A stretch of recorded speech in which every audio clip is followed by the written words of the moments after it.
Reading from Srimad Bhagavatam, Canto 11, Chapter 19, Verse 18, Adhyatmika Jnana Siddhi, Karmana Parinamitvad Avirichada Mangalam, Vipasyanna Swaram Pashyed, Adrushta Papi Drushtavat. అనువాదం తాత్పర్యం శ్రీల ప్రభుపాదికి.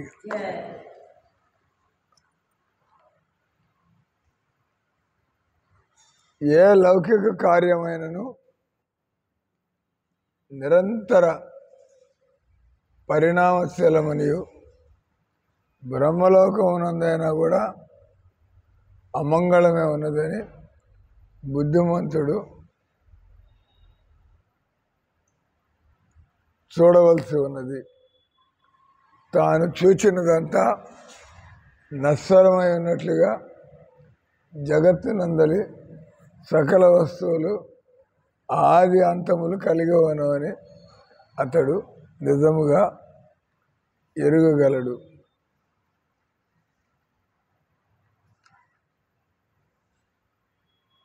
తాత్పర్యం: అదృష్టం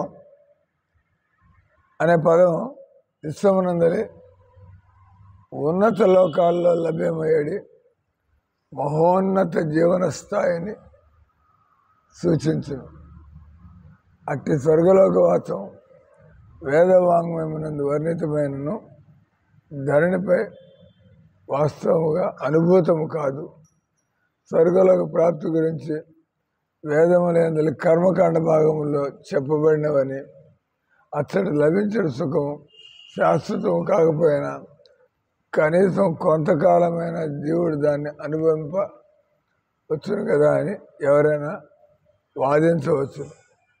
కానీ స్వర్గలోకముల కన్నా ఉన్నతమైనటువంటి బ్రహ్మలోకం నందు కూడా ఏమాత్రము సుఖము లేదని కృష్ణ భగవానుడు ఇచ్చట పలుకుతున్నాడు.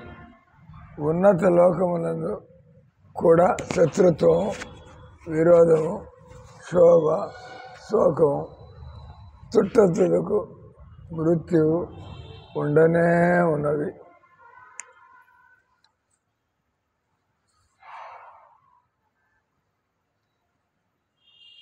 మనం ఓమ జ్ఞాన తిమిరాంధస్య జ్ఞానాంజన శలాకయ చక్షురున్మిళితం యేన తస్మై శ్రీ గురవే నమః. శ్రీ చైతన్య మనోభీష్టం స్థాపితం యేన భూతలే స్వయం రూప కదా మయం దదాతి స్వాపదాంతకం. జయ శ్రీకృష్ణ చైతన్య ప్రభు నిత్యానంద శ్రీ అద్వైత గదాధార శ్రీవాసాది గౌరభక్తరుద. హరే కృష్ణ హరే కృష్ణ కృష్ణ కృష్ణ హరే హరే, హరే రామ రామ రామ హరే కృష్ణ కృష్ణ కృష్ణ హరే హరే, హరే రామ రామ రామ హరే హరే. ఈరోజు శ్లోకంలో కృష్ణ భగవానుడు ఉద్ధవుడితో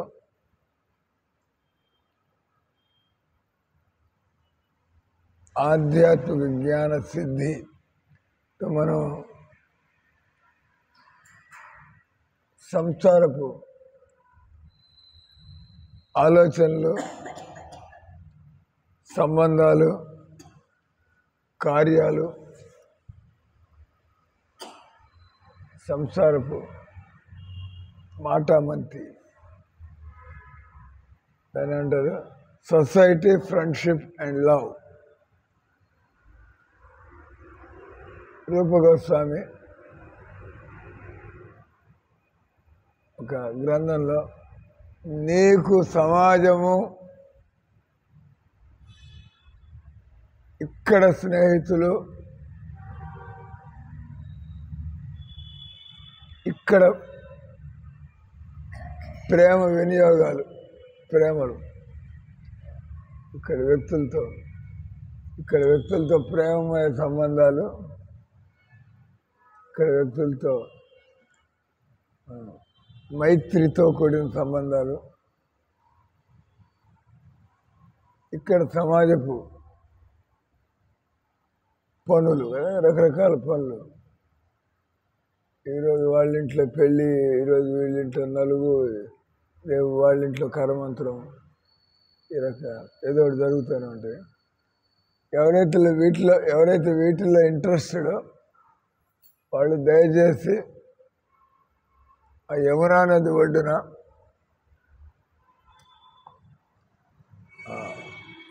వంశీవటం కింద త్రిభంగి రూపంలో నిలబడి మురళి వాయిస్తున్న కృష్ణుడిని పొరపాటు కూడా చూడమాకండి. మీరు ఆ దృశ్యాన్ని చూశారంటే మీకు ఈ సంసారం మీద మీకు విరక్తి కలుగుతుంది. కృష్ణుడిని మరీ దగ్గర నుంచి చూశారంటే మన బుద్ధి బాగుపడిపోతుంది. అప్పుడు మనం ఈ సంసారంలో ఏది కూడా మనకి ఇష్టగించదు. That is the sign of devotional service. ఎవరయ్యా భక్తుడు బ్రహ్మాండంగా పాడతారు సార్, భలే క్లాసులు ఇస్తాడు సార్. ఇక్కడ చెప్పేది ఎవరికైతే అకించన కృష్ణ, భగవంతుని అకించన, ఎవరికైతే నాకు ఈ సంసారంలో ఏదీ లేదు, దేన్ని నమ్ముకోలేను, అటువంటి అకించన. కించన అంటే కోరికలు, అకించన ఎలాంటి సంసార కోరికలు, వస్తువులు కావచ్చు, వ్యక్తులు కావచ్చు, పరిస్థితులు కావచ్చు, ఏమైనా కావచ్చు. భక్తులు మార్చమని ఏమైనా అడుగుతారా? ఈ పరిస్థితి మారిపోవాలా, ఇది తప్పిపోవాలా, ఇది అవ్వాలా? వాళ్ళకి తెలుసు ఏది ఏమైనా ఒరిగేదేం లేదు. కాబట్టి మనకు కావాల్సింది ఎంత కృష్ణుడికి దగ్గర అవుతున్నాం, అదే మనకి నిశ్చింతను కలుగజేస్తుంది, నిర్భయాన్ని కలుగజేస్తుంది, మనకి సంతుష్టిని కలుగజేస్తుంది. ఇక్కడ ఏ లౌకిక కార్యమైనను ఇక్కడ పెద్ద పెద్ద పనులు అవుతూ ఉంటాయి. మరుసటి రోజు మళ్ళా బ్యాక్ జన్మాష్టమి చేస్తాం, అని రోజంతా అది ఇది, మళ్ళీ నెక్స్ట్ డే ఓ పిట్ట కూడా ఉండదు ఇక్కడ. ఎవడికి కావాలి ఇదంతా పెద్ద ప్రోగ్రాం. మరుసటి రోజు ఏం జరిగినాడు, ఏ హంగామాలు జరిగినా, ఏం పెళ్ళిళ్ళు జరిగి పెద్ద హంగామా, చనిపోతే అది కూడా పెద్ద ఎత్తున జనాలంతా. మరుసటి రోజు మళ్ళీ ఎవడి జనాలు. అంటే ఇదంతా కూడా నాటకంలాగా. నాటకంలో ఏ విధంగా పాత్రలు అంటే ఆ రకంగా నాటకంలో లాగా ఇక్కడ మనం అంతా కూడా పనులు చేసి, నాటకం అనేది మారుతూ ఉంటుంది, సీన్లు మారుతూ ఉంటాయి, నాటకాలు మారుతూ ఉంటాయి. కానీ నాటకానికి ఒక అస్తిత్వము, దానికి ఒక అది నిజ జీవితానికి అది ఏమి సంబంధం లేనటువంటి, అందుకే దాని నాటకం అన్నాం. ఏ లౌకిక కార్యమైనా నిరంతరము పరిణామశీలము. Change is the law of nature. ఇక్కడ మనకి కోరికలు తీరాయి, కోరికలు తీరలేదు, అదేమో కానీ కాలం మాత్రం గడిచిపోతుంది. What is going on is time is passing away. సమయం అనేది గడిచిపోతుంది. ఒకటి అంతా కూడా కళలాగా కరిగిపోతుంది, కాలగర్భంలో కలిసిపోతుంది. మళ్ళీ మనకి ఎవరన్నా అడగండి, 70 ఏళ్ళ వాడిని, 80 ఏళ్ళ వాళ్ళని, సో వాళ్ళు అప్పుడుండే శరీరం ఇబ్బందులు పడుతూ ఉంటారు. మీరు కలెక్టర్గా ఉన్నప్పుడు, మీరు మంత్రిగా ఉన్నప్పుడు, ఇప్పుడు మీ బతికేంది? ఒక ఆయన వాట్సాప్లో చిన్న స్టోరీ పెట్టాడు. ఒక ఆయన సెంట్రల్ గవర్నమెంట్ కమిషనర్ ర్యాంక్ లేదా ఎస్పీగా రిటైర్ అయ్యి ఎస్పీగా ఉన్నప్పుడు అంత పెత్తనం, అంత పలుకుబడి, అంత ఇంపార్టెంట్ అని ఆయన రిటైర్ అయిన తర్వాత ఇంటికి పంపించేసిన తర్వాత ఎవడు పట్టించుకోవడం. ఆ తర్వాత ఎవడు ఎస్పీ అవుతాడు, జనాల లైన్లో నిలబడతాడు. ఈ రిటైర్ అయిపోయిన ఎస్పీకి ఎవడు పట్టించుకోవాలి, మనకి దేనికి ఉపయోగపడతాడు, దేనికి పనికి వస్తాడు. ఈయన కొద్దిగా ఇంకా కొత్తగా రిటైర్ అయ్యాడు కాబట్టి ఆయన ఇంకా దిగిరాల, పొగరు దిగిరాల. ఆయన మామూలుగా రోజు బిజీగా ఉండాడు. రిటైర్ అయిన తర్వాత ఇంకేం బిజినెస్ ఏం లేదు. ఆయన ఏదో పార్క్కి వెళ్ళి కొంచెం కాలక్షేపం వస్తుంది. అంతకుముందంతా ఆఫీస్ ఆ కేసులు ఈ కేసులు అంతా. ఆయన లేకపోతే జిల్లా ఎలా నడుస్తుంది అన్నట్టుగా అంతా. రిటైర్ అయిన తర్వాత తేడా ఏం రాదు. ఆయన మన ఈనాళ్ళు ఎప్పుడు కూడా మనం ప్రశాంతంగా పార్క్కి వెళ్ళి కూర్చొని ఎప్పుడు ఫోన్ల మీద ఫోన్లు ఇప్పుడు ఆయన వెళ్తారు. అక్కడ కూడా చాలామంది పెద్దవాళ్ళే, ముసలి వాళ్ళు అంతకుముందుగా రిటైర్ అయ్యాడు. అంత కూడా కూర్చొని వాళ్ళు కబుర్లు చెప్పుకోండి. ఈయన ఇంకా ఫీల్ అవుతున్నాడు, నేను కదా ఎస్పీ గారిని, వీళ్ళందరితో ఎలగా జనంతో ఎంతో మామూలు ఏదో వాడేవాడు లెక్చరరు, క్లర్కు, ఈ పని లేనాడంతా వచ్చి ఆయనకు వాళ్ళతో మాట్లాడాలని కానీ వాళ్ళతో కలిసి ఉండాలని కానీ ఇంకా ఫీల్ అవుతాడు. నేను ఇంత పెద్ద ఆఫీసర్ని, వీళ్ళ ముందు చీప్గా వాళ్ళతో కలిసి కూర్చోడు. ఆయన వాళ్ళు ఈయన గమనించారు. ఆయన రిజర్వ్గా ఉన్నాడు, వీళ్ళు పలకరిద్దామంటే ఆయన కలిస్తే కదా దూరంగానే. వీళ్ళంతా అంటరాని వాళ్ళు, పనికి మాలిన వాళ్ళలాగా. ఈ రకంగా కొద్ది రోజులు గడిచాయి. ఈయన వస్తున్నాడు, వాళ్ళు వస్తున్నారు, వాళ్ళు ఎట్లాగో వస్తున్నారు. రిటైర్డ్, ఏం పని ఏం లేదు.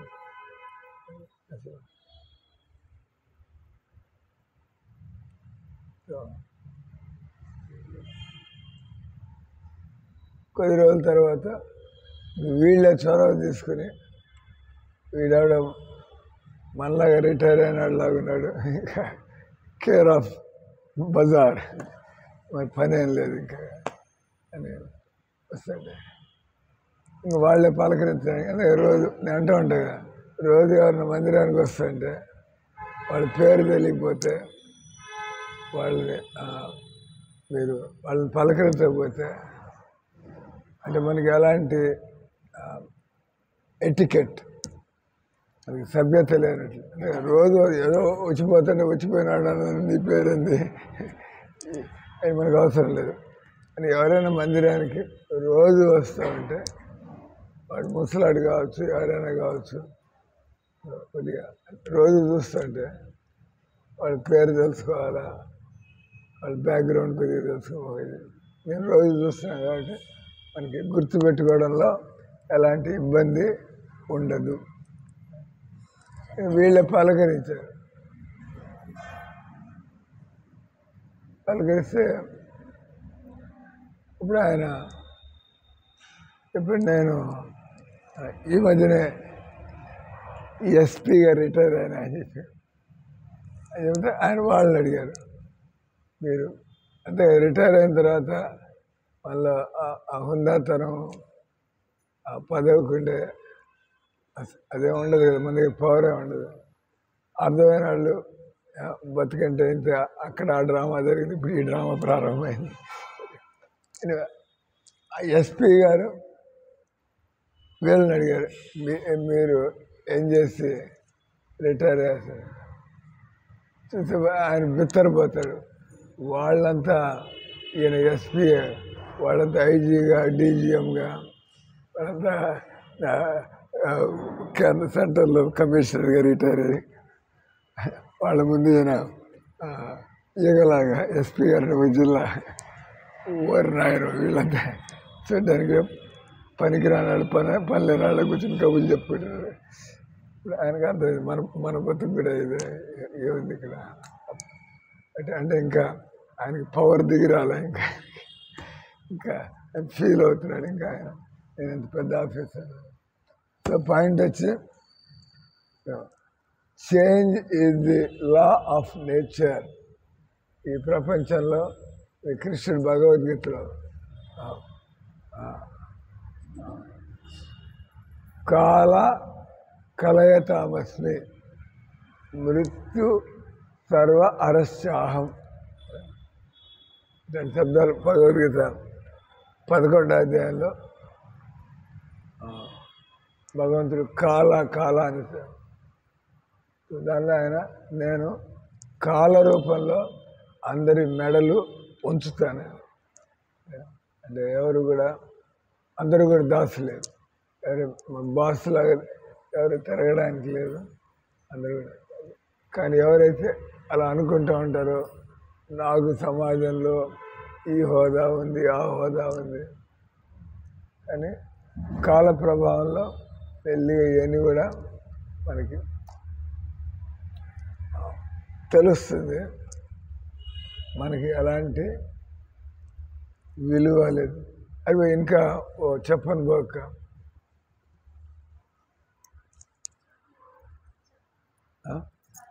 లేవు.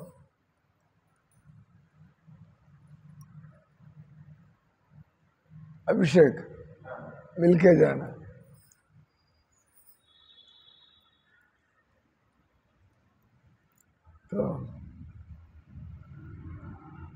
నిరంతరము పరిణామశీలం. ఈ శరీరం అనేది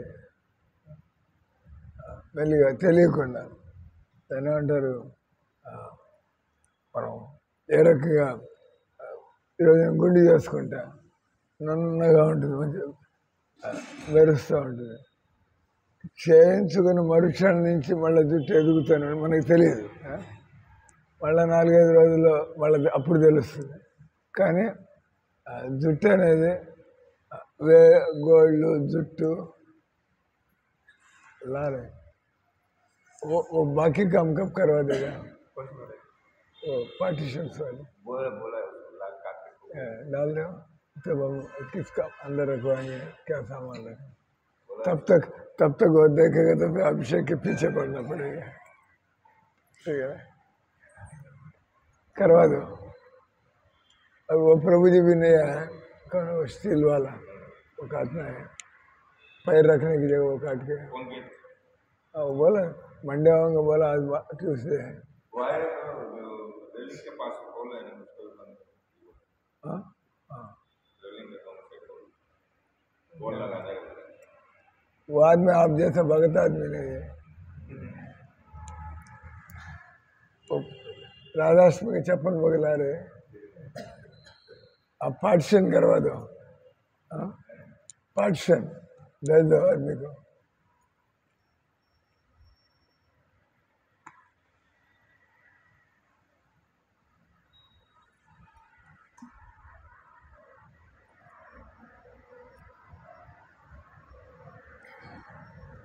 तो బ్రహ్మలోకంలో కూడా మనంతా కూడా స్వర్గవాసం అంటూ ఉంటాం. కానీ స్వర్గానికి ఎన్నో అంతస్తుల పైన ఆఖరిది బ్రహ్మలోకం. తర్వాత మనం అక్కడి నుంచి మళ్ళీ వైకుంఠంలోకి పోవాలా. బ్రహ్మలోకానికి పోయిన వాళ్ళు అక్కడి నుంచి అంటే చాలా మంచివాళ్ళు, భక్తుడు కాకుండా ఎంతో మంచి వ్యక్తి, భగవంతుడి నియమాలన్నీ కూడా పాటిస్తూ ఉండేవాడు. ఆయన బ్రహ్మలోకం దాకా వెళ్తాడు. ఎంత మంచి వ్యక్తి అయినా కూడా బ్రహ్మచారి, పూర్తి వైరాగ్యంతో అతను బ్రహ్మలోకం దాకా అది దాటలేడు. భక్తి ఉంటే కానీ మనం ఈ భౌతిక జగత్తుని దాటలేము. విరజ అనేది దాన్నే మనం కారణ సముద్రము, కాజల్ వాటర్స్. ఎక్కడికి పోయినా అంత అంటే మన సముద్రంలో ఈ లోకాలన్నీ కూడా బుడగల్లాగా తేలుతున్నాయి. ఎందుకంటే ఈ భౌతిక జగత్ లిమిట్లో మళ్ళీ అంతా నీళ్ళే. నీళ్లలో ఈ లోకాలన్నీ కూడా తేలుతున్నాయి కారణ సముద్రంలో. అంటే ఈ లోపలంతా కూడా ఇక్కడ కేవలం అమంగళమే కదా. ఆధ్యాత్మిక జీవితాన్ని తప్పించి కృష్ణుడికి దండం పెట్టడం, కృష్ణుడికి సేవ చేయడం, కృష్ణుడి గురించి వినడం, అంత కృష్ణుడి సంబంధంలో చేసే పనులు తప్పించి మిగతా అంతా కూడా ఇక్కడ ప్రభుపాద అంతా అమంగళమే. ఏ పని చేసినా కూడా దానికి కృష్ణుడితో సంబంధం ఉందా లేదా. నిన్న మలేషియా వాళ్ళ క్లాసెస్తో 17వ ఆఖరి శ్లోకాలు చెప్తున్నాను నేను. దానిలో వస్తుంది ఓం తత్సత్. ఓం తత్సత్ అంటే మనం ఏ పని చేసినా కూడా ఆఖరిలో హరే కృష్ణ లేదా ఓం తత్సత్. ఓం తత్సత్ అనే 3 శబ్దాలు. వాటి ఓం అంటే ఈ భౌతిక జగత్తులో మనకి దేవుడికి కనెక్షన్ ఓంకారం. లేకపోతే మనం ఈ సంసారపు ఆలోచన నుంచి, అందుకే ఓం ఓం ఓం ఓం అంటూ ఉండాలి. అప్పుడు మనం ఈ సంసారపు ఆలోచన నుంచి ఆ పై అనుభవానికి రాగలుగుతాం. అటు ఓం అనేటువంటిది భౌతిక జగత్తులో హరే కృష్ణ. ఈ హరే కృష్ణ మంత్రం వేరే మార్గం ఏం లేదు. మనం ఈ శరీరం నుంచి, ఈ శరీర బాడీ కాన్షియస్నెస్ నుంచి బయటికి రావడానికి ఈ అంటే అప్పుడప్పుడు సారాయి వదిలిపెట్టి సిగరెట్ తాగి, సిగరెట్ వదిలిపెట్టి వాడు ముక్కు పొడిని తీసుకుని మళ్ళా విసుగొచ్చి మళ్ళా సారాయి ప్రారంభించి అంటే ఏ చక్కర్లు కొడుతూ ఉంటాం. ఎందుకంటే మనకి దీనికి బయటకు వచ్చేయడం తెలియటం లేదు. అంటే మనం మారుస్తూ ఉండొచ్చు కదా. ఇక్కడి నుంచి అక్కడికి, అక్కడి నుంచి ఇక్కడికి, ఇక్కడి నుంచి అక్కడికి, చివరికి ఎక్కడ కూడా మనకి సంతృష్టి అనేటువంటిది. ఒక ఆయన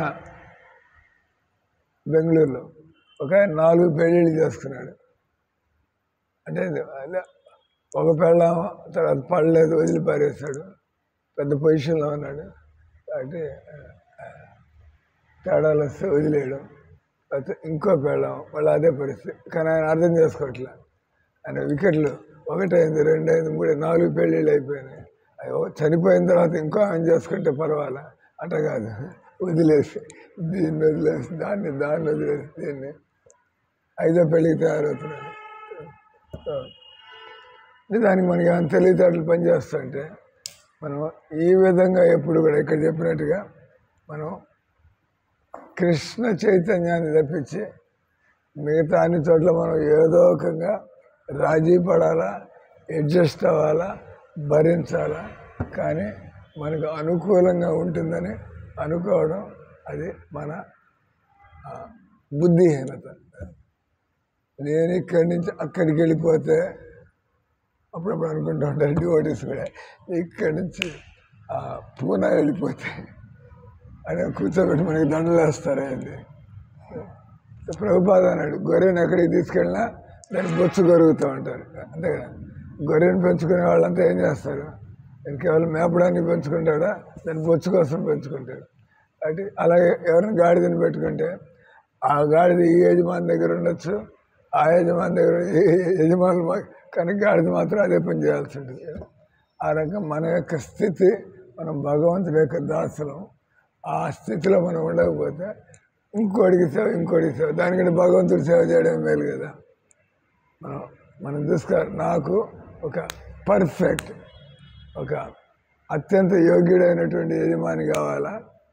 నాకు నేను ఊహించుకుంటూ, ఇదంతా మన ఊహలు. వాడి దగ్గర ఉంటే, వీడి దగ్గర ఉంటే, ఇక్కడికి పోతే, అక్కడికి పోతే, ఎక్కడికి మన తలకాయలో కృష్ణుడు కూర్చోనంతకాలం ఎక్కడికి పోయినా కూడా మనకి మనశ్శాంతి అనేది ఉండదు. నీ తలకాయలో కృష్ణుని కూర్చోబెట్టుకుంటే ఎటువంటి పరిస్థితులైనా కూడా మనం దగ్గర నవ్వుతో ఆ పరిస్థితుల్లో భగవంతుడు. హిందీ వాళ్ళు ఏమంటూ ఉంటారు, రాధే కృష్ణ రాధే కృష్ణ రాధే కృష్ణ కహియే, జాయే విధి రాఖే కృష్ణ తాహే విధి రహియే. జీవితంలో ఏందో మనకి మన మనసు తృప్తిగా ఉండాలంటే పరిస్థితులు ఇట్ట మారాలా, అట్ట మారాలా, వ్యక్తులతో నాకు ఇటువంటి వ్యక్తులతో ఇవన్నీ కూడా మనం మన యొక్క దురాశ వీటిల్లో మనకి సంతృష్టి కలుగుతుంది అనుకోవడం. అని ఇక్కడ ఏమంటున్నాడు, వీళ్ళంతా ఏమంటున్నారు అనుభవం ఉన్న వాళ్ళు, నువ్వు హరే కృష్ణ అంటూ ఉండవయ్యా, రాధే కృష్ణ రాధే కృష్ణ రాధే కృష్ణ కయ్యే జాయ్ దేవుడు ఎలా పెడితే దానిలోనే మనం మంచిని చూడడం అలవాటు చేసుకున్నట్లయితే మనం ఈ అగచాట్లు పడ్డాం దాన్ని మార్చుకోవడానికి దీన్ని మార్చుకోవడానికి. ఏ లౌకిక కార్యమైనా నిరంతరము పరిణామశీలమని, ఇది ఏ పరిస్థితి కూడా ఇక్కడ నిలకడగా ఉండదు. ఇంతకుముందు కూడా చెప్పాను, నేను అమెరికా పోయినప్పుడు ఒక ఆయన జీవితంలో ఎంతో కష్టపడి, కొంతమందికి అవకాశాలు ఉంటాయి బాగా పైకి వచ్చేస్తారు, ఆ రకంగా కొంతమంది పుట్టడం గొప్ప పరిస్థితుల్లో పుడతారు, కొంతమంది సులభంగా గొప్ప పరిస్థితులు చేరుకుంటారు. అందరికీ గొప్ప పరిస్థితుల్లో ఉండాలనిపిస్తుంది, కాబట్టి ఒక సామాన్యుడు ఆ స్థితికి ఎదగాలంటే ఎంతో కష్టపడాల్సి ఉంటుంది. కొంతమంది అటువంటి పరిస్థితులు పుడతారు, దాని అంటారు silver spoon in the mouth. కొంతమంది నోట్లో బంగారు వెండి చెంచాతోనే పుడతారు డబ్బున్న వాళ్ళు. కొంతమంది సులభంగానే వాళ్ళకి అవకాశాలు వస్తాయి. వాళ్ళని చూసి నేను కూడా ఆ స్థాయికి చేరుకోవాలి, దానికి మనం కింద మీద పడి రాత్రి పగళ్ళు అన్నీ నానా రకాలుగా కోరికుంది, కష్టపడతాం. ఒక ఆయన ఈ విధంగా ఆయన అన్నాడు, నేను స్ట్రీట్ లైట్ల కింద చదువుకుంటూ పూటకోళ్ళు తింటూ ఈ రకంగా చదువుకుని ఆ చదువులో కూడా ఆ పోటీల్లో ఈ పోటీల్లో మొత్తానికి అమెరికా చేరుకొని అది ఇక్కడ కూడా ఈ విధంగా ఆ తర్వాత నేను ఒక స్టేజ్కి వచ్చాను, బాగా సంపాదించుకుని నేను అనుకున్న జీవితంలో నేను అనుకున్నది ఈ లోపల పెళ్ళానికి క్యాన్సర్ అని వచ్చింది, తప్పనాగా ఎగిరిపోయింది. మళ్ళీ దిక్కులేని వాళ్ళు కదా, మళ్ళీ స్టార్ట్. ఇప్పుడు ఏం చేయాలి? ఆయన ఒంటరితనాన్ని ఇప్పుడు అంటే ఏదైనా అనుభవించాలంటే మన ఇతరులతో కలిసి ఉన్నప్పుడే, మనకి డబ్బులండి మనం ఇంట్లో కూర్చుంటే 10 మందికి మన హోదా తెలియాలా, 10 మందికి మనం వాళ్ళకు కూడా పెట్టి ఇప్పుడు జనం అంతా వావా అని మనం పొగుడుతుంటే అప్పుడు కదా అసలు నష్టం వచ్చేది. ఎవడు లేకపోతే మన కోట్లు, దానివల్ల మనకేమనిపిస్తుంది? ఏమనిపించదు. ఎప్పుడు ఇతరులు మనల్ని పొగుడుతూ ఉంటే ఇతరులకు మనం అది ఇది ఇచ్చి వాళ్ళ మొహాల్లో సంతోషం చూస్తే నేను కదా ఇంత గొప్ప పని చేస్తుంది. అరగ పాప ఆయన అంత కష్టపడి 65 ఏళ్ళకి నేను అనుకునేది సాధించాను అనుకున్నాడు. ఈ లోపలే పెళ్ళానికి క్యాన్సర్ వచ్చి 6 నెలల కంటే ఎక్కువ బతకదని చెప్పి అప్పుడు ఆయన ఇంక దేనికి మళ్ళా పెళ్లి చేసుకున్నాడు. ఎన్ని ఏళ్ళ వయసులో? 65 ఏళ్ళ వయసులో. మళ్ళీ ఏమయ్యా అంటే ఇన్నున్నాయి, ఒంటరిగా ఉండి ఏం చేస్తాను, కాలక్షేపంగా మళ్ళీ అంటే జీవితం నుంచి పాఠం నేర్చుకోవాలి. మనతో ఎప్పుడు ఉండేటువంటి వాడు కృష్ణుడు, ఆయన పెట్టుకుంటే మనకి ఒంటరితనం ఫీల్గా. అంటే మన సావన్యంలో ఒకసారి ఒక స్టోరీ రాసాం, ఎవరికైనా గుర్తుందా? అరేమ్మా చదివితే కదా. సావన్యంలో ఒక స్టోరీ రాసాం. ఒక టీసీ గారు ట్రైన్లో పోతుంటే పర్సు కనపడింది. పర్సు అంటే డబ్బులు ఉంటాయి దానిలో. టక్కని ఎత్తాడు, ఎత్తి చూసాడు, దానిలో బాగానే 500 రూపాయల నోట్లు కట్ట బాగానే ఉంది. అయితే ఆయన పాపం ఎవరు పడేసుకున్నారో వాళ్ళు ఆదుర్దాగా టెన్షన్గా ఖర్చులకు కూడా లేకుండా ఆయన డబ్బులు ఆయన దాన్ని జేబులో పెట్టుకుని ఆయన టీసీ కదా ఒక్కొక్క కంపారి. ఎవరైనా మీరు పర్సు పోగొట్టుకున్నట్లయితే మీరు ఆ పర్సు వివరాలు చెబితే, ఆయన చూసేసాడు ఆల్రెడీ వివరాలు, పర్సులో ఏమేమి ఉన్నాయి. దానిలో ఉంటుంది ఒక ప్లాస్టిక్ ఉంటుంది, దానిలో వాళ్ళ కొడుకు బొమ్మ, ఆయన బొమ్మ, పెళ్ళాం బొమ్మ, వాళ్ళ నాన్న బొమ్మ ఏదో పెట్టుకుంటారు కదా. దానిలో కృష్ణుడి బొమ్మ ఉంది. అది చూసాడు. అది చూసి ఆ టీసీకి ఆశ్చర్యమైంది.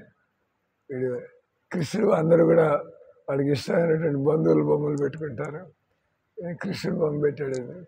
ఎవడు వీడని కృష్ణుడు బొమ్మని, తర్వాత దాంట్లో డబ్బులు ఉన్నాయి. డబ్బులు అంటే తర్వాత ఆయన ఒక కంపార్ట్మెంట్కి వెళ్ళి ఆయన అన్నప్పుడు ఒక ఆయన వెతుకున్న పర్సు ఉందా లేదా, ఆయన పర్సు పోయింది అని చెప్పి నా పర్సు సార్ పోయింది లేదని అప్పుడు దాకా చూసుకోవాలి. ఆయన వచ్చి అడిగేదాకా ఎవరైనా పర్సు పోయింటే ఆ పర్సు వివరాలు చెబితే నేను మీ పర్సు మీకు ఇస్తాను అంటే ఆయన చెబుతాడు. నా పర్సులో కృష్ణుడు బొమ్మ ఉంటుంది, ఆ తర్వాత నాకు ఇన్ని డబ్బులు ఉండాలా, 500 రూపాయల నోట్లు అంటే సార్. తర్వాత ఆయనకి డౌట్ పోలే, వీడు ఎందుకు కృష్ణుడు బొమ్మ పెట్టుకున్నాడు తెలియదు. ఇప్పుడు మనకి కృష్ణుడు బాగా నమ్మకం కలిగింది.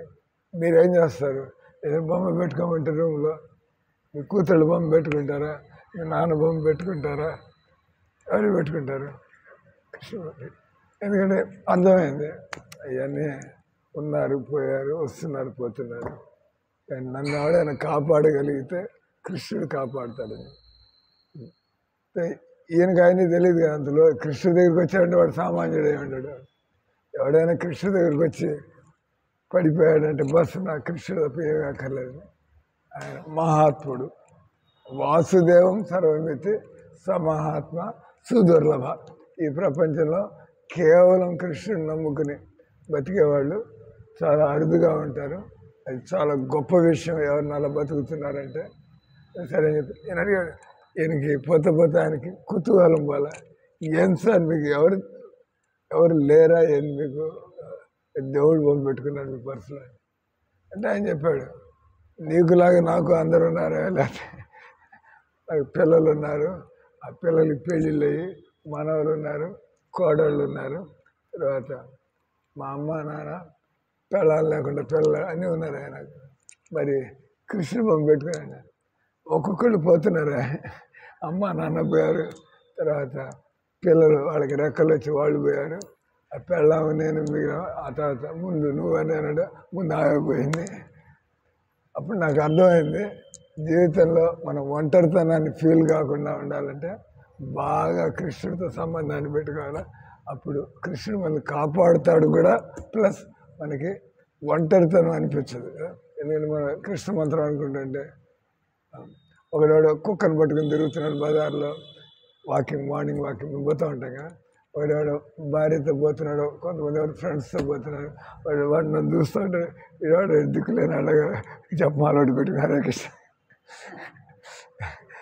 వాళ్ళు నా గురించి అట్లా అనుకుంటున్నారు. వీడితో ఎప్పుడు చూసా ఒంటరిగా తిరుగుతుంటే చేతిలో వాళ్ళకి తెలియదు. అన్నిటికంటే బెస్ట్ సేఫ్టీ ఎవరైతే కృష్ణమంతం దగ్గర పెట్టుకుని మీరు కృష్ణుని వెంట పెట్టుకుని తిరుగుతున్నారు, దేవుడిని వెంట పెట్టుకుని వాళ్ళంతా ఊడిపోయే రాలిపోయే మనుషులు వెంట పెట్టుకుని తిరుగుతున్నారు. కానీ ఇక్కడ ఏమన్నాడు, ఆ బ్రహ్మ భువనాల్లోక పునరావర్తన అర్జున మాముపేత్తి తుకవంతేయ పునర్జన్మన విద్యతే. ఇక్కడ జీవితంలో మనం అన్నిటికంటే గొప్ప పోస్ట్ ఏదైనా అంటే మనం ఎవరైతే పునర్జన్మ లేనటువంటి మనస్సుని తయారు చేసుకుంటున్నారో, ఇక్కడ పరిస్థితులు ఏందో మంచి చెడు రానియండి పోనీయండి, దాని గురించి నాకు కంప్లైంట్ ఏం లేదు. నా కంప్లైంట్ అంతా కూడా నా మనస్సు మీద. ఎందుకు ప్రపంచం మారిపోతుంది, నా మనసు ప్రపంచంలోనే ఎందుకు వ్యక్తులు మారిపోతున్నా ఇంకా నేను వెతుకులాట్లోనే ఉన్నా. ఎప్పుడు నాకు బుద్ధి కలుగుతుంది, వెతకక్కర్లేకుండా నాతోనే ఉన్న కృష్ణుడిని ఆయనతో సంబంధాన్ని పెట్టుకోవడానికి నేను ఎందుకు ప్రయత్నం చేయట్లేదు.